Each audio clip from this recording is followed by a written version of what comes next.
Alright guys, when dealing with LS motors, you always run into broken exhaust manifold bolts. They always get stuck. Good way to save a little bit of money before you take them to the machine shop is pull them yourself. Think you got 4 of these and they want $25 a piece? That's $100 that you can save. So I'm about to show y'all a little quick tip on how to pull them out. Went to the hardware store, got some bolts, welded in right there. All right, we got the bolt tacked on, so let's fill it up with weld.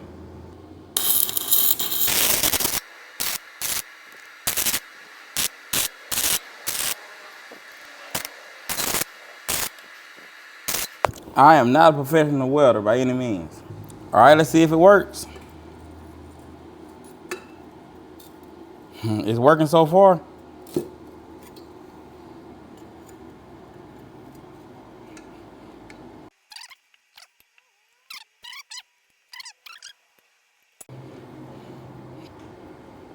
Oh yeah, came out, not even hot anymore.